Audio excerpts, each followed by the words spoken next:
Uma vez que nós enunciamos e fizemos uma pequena discussão das 3 leis de Newton, vamos agora, nesta série de vídeos, analisar alguns exemplos básicos referentes às mesmas. Como o primeiro exemplo a ser abordado, o mais simples possível, nós vamos considerar uma única força constante atuante sobre o corpo.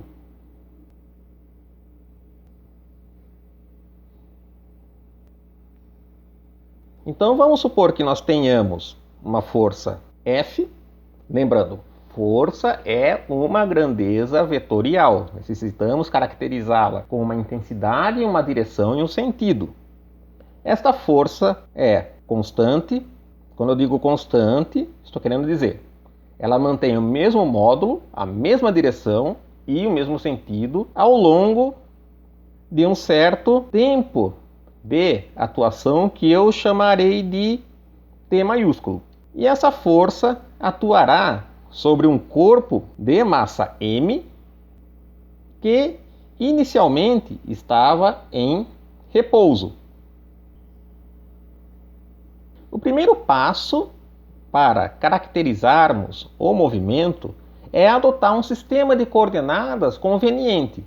Eu estou aqui analisando uma única força em um movimento unidimensional. Então, eu vou adotar o eixo x como sendo o eixo do movimento. Então, eu direi que temos nosso corpo em um certo ponto do espaço com massa m e sobre esse corpo atua uma força constante F. Assim, minha força vetorial F será dada pela intensidade F, que é um número, vezes o versor x, representando sua orientação. Esta é a força resultante sobre o corpo. Note que nós temos aqui um sistema extremamente simples. Eu tenho um corpo M, não estou supondo superfícies, não estou supondo um meio material à sua volta, não estou supondo qualquer tipo de interação de longo alcance, simplesmente um corpo, uma força. Aqui nós temos uma massa constante. Segundo a lei de Newton, diz que a força resultante sobre um corpo, que no nosso caso vai ser o próprio F na direção x, será igual, estamos lidando com massa constante, a massa vezes a aceleração do corpo.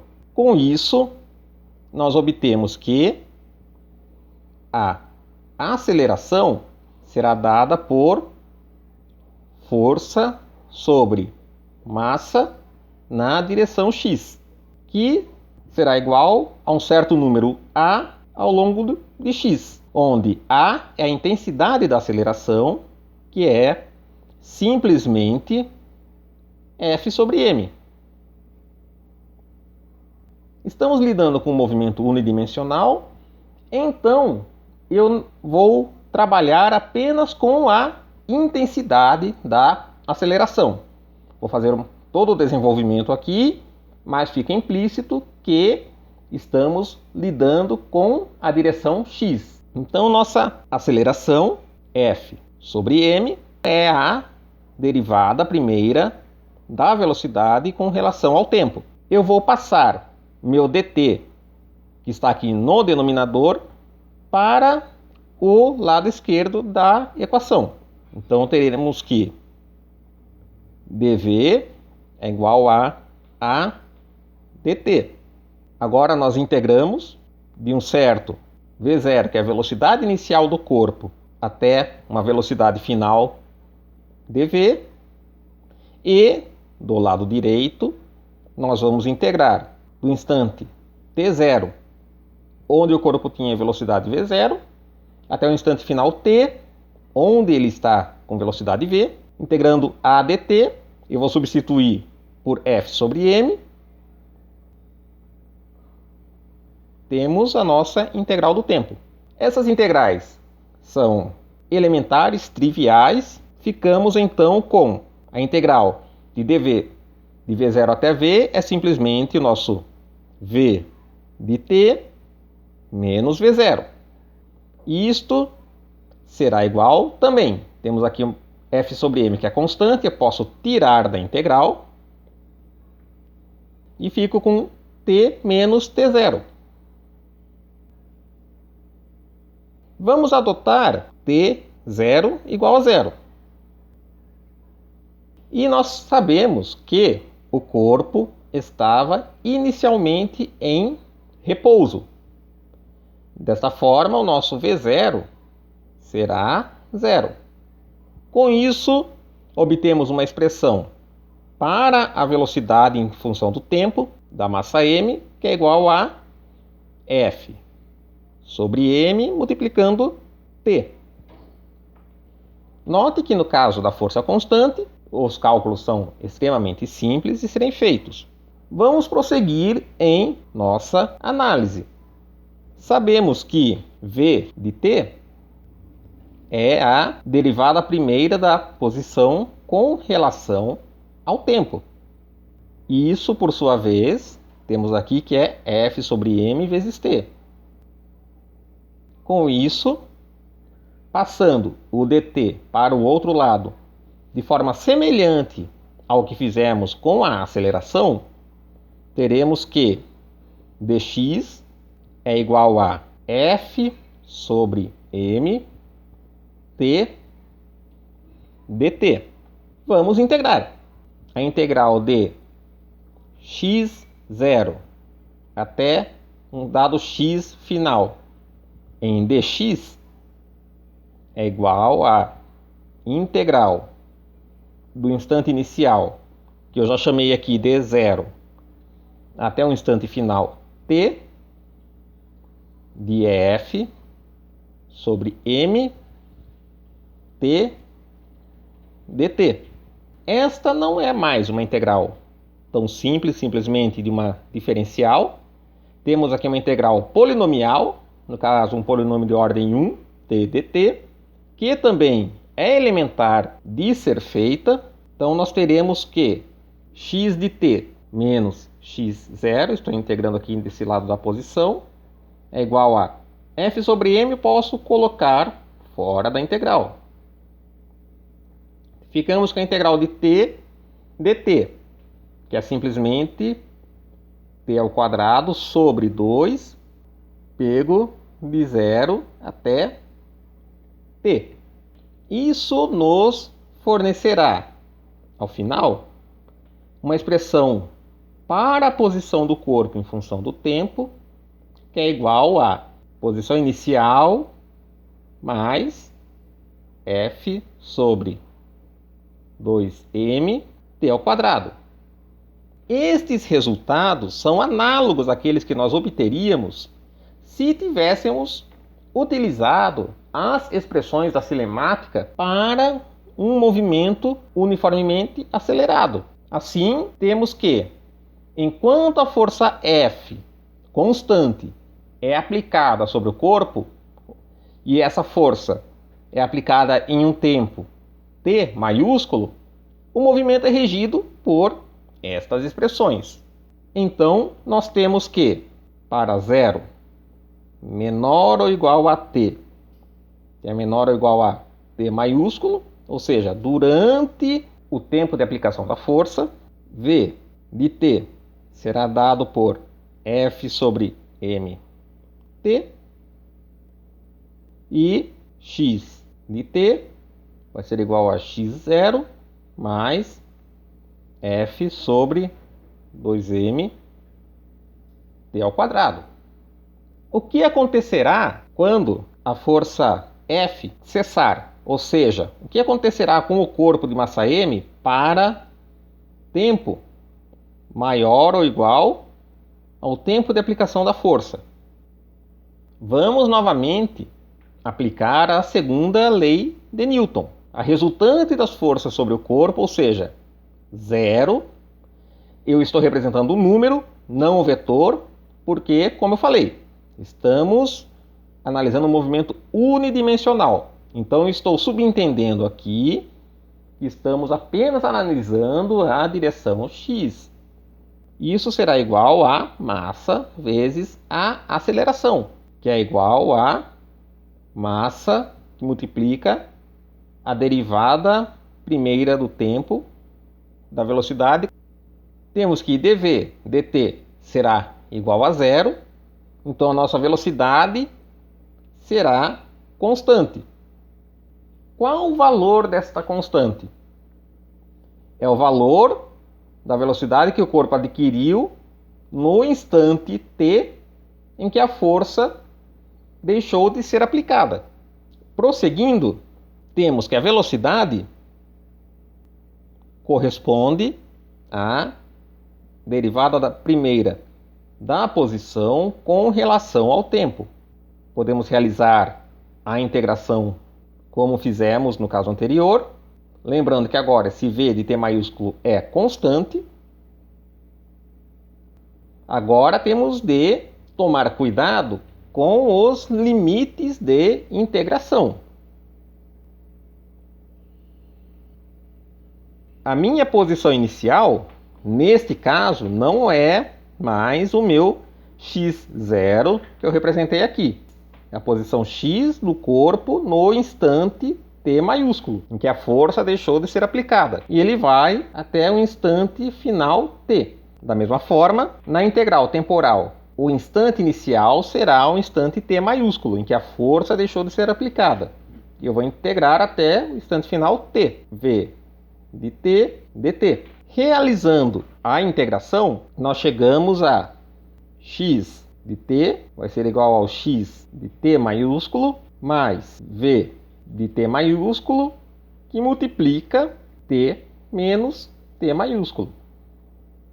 Nós acabamos de determinar o movimento para qualquer tempo, tanto no tempo de atuação da força quanto no tempo posterior à atuação da força. Resta determinarmos os valores de x de t maiúsculo e v de t maiúsculo. Eu gostaria que você agora copiasse as seguintes expressões: a velocidade e a posição do corpo durante a atuação da força e a velocidade e a posição do corpo após a atuação da força. Temos de determinar os valores de v de t maiúsculo e x de t maiúsculo, que é quando a força deixa de ser aplicada. Vamos utilizar as expressões para 0 menor ou igual a t e menor ou igual a t maiúsculo. Neste caso, v de t maiúsculo, basta substituir o t maiúsculo na expressão. Essa velocidade será dada por f t maiúsculo sobre m. E o x de t será dado por x0 mais f sobre 2m t ao quadrado. Assim, para t maior ou igual a t maiúsculo, vamos voltar os valores de v de t maiúsculo e x de t maiúsculo nas expressões para este intervalo de tempo. Então, nós ficamos com v de t igual a v de t maiúsculo, que é a constante e se mantém, que é simplesmente ft sobre m. Após a força deixar de ser aplicada, o corpo continuará com esta velocidade constante. E para a posição, temos que x de t vai ser igual a nosso x de t maiúsculo, ou seja, x0 mais f sobre 2m t ao quadrado, mais o v de t maiúsculo, ou seja, f sobre m t maiúsculo, que multiplica a diferença dos tempos t menos t maiúsculo.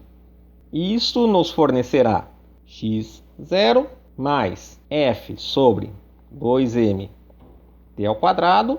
Vou fazer o produto de t com o termo entre parênteses, mais f sobre m t maiúsculo t menos f sobre m t ao quadrado. Com isso, nós obtemos a expressão para a posição do corpo após a força deixar de ser aplicada. X de t será igual a x0 menos f sobre 2m t ao quadrado mais f T sobre M multiplicando o tempo. Assim, utilizando a segunda lei de Newton, nós caracterizamos completamente o movimento. Nós temos que a velocidade, em função do tempo, será dada por F sobre M. T para 0, menor ou igual a T, que é menor ou igual a T maiúsculo, ou seja, enquanto a força está atuando, e se tornará F, T maiúsculo, sobre M, após a força deixar de atuar.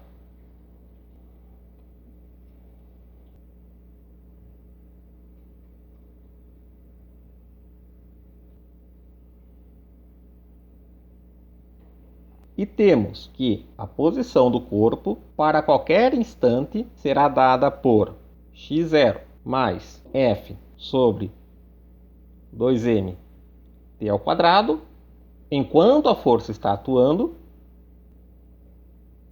e x0 menos f sobre 2m t maiúsculo ao quadrado mais f t maiúsculo sobre m, que multiplica t, para t maior do que t maiúsculo.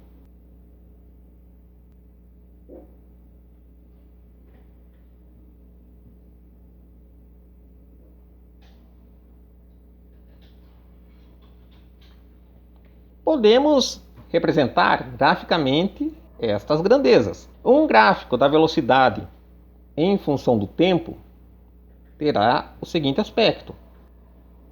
Esse aqui é o eixo das velocidades e aqui nós teremos o eixo temporal.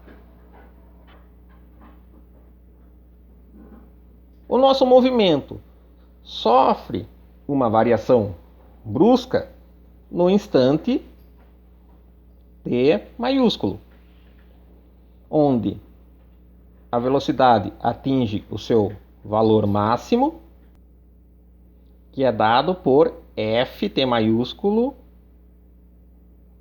sobre m, quando passa a ser constante. Antes de t maiúsculo, vemos que o comportamento é linear e para t igual a zero, a velocidade é zero. Então nós ficamos com uma reta. E a posição? Vamos graficá-la também. Este aqui é meu eixo x. Este é meu eixo temporal. O que é importante assinalar aqui? No eixo temporal, da mesma forma, temos o tempo t maiúsculo em que a força deixa de atuar sobre o corpo. Temos também de representar a posição inicial. Então, vou representá-la como sendo um certo x0. Aqui eu estou supondo que x0 seja maior do que zero. Se x0 fosse menor que zero, bastaria descer o valor dele. Bastaria descer a posição dele. E vemos que, quando a força deixa de atuar, ele obtém um valor x0 mais alguma coisa, mais f sobre 2m t maiúsculo ao quadrado. Basta substituir o t maiúsculo aqui. Então, eu vou representar esse valor aqui. x0 mais f t maiúsculo ao quadrado sobre 2m.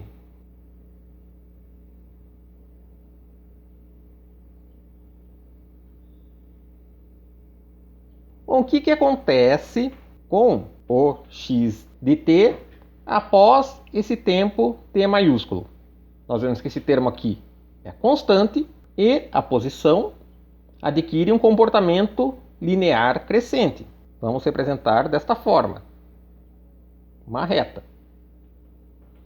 Para t menor do que t maiúsculo, nós temos um comportamento quadrático. Então, vou representar desta forma, pela parábola.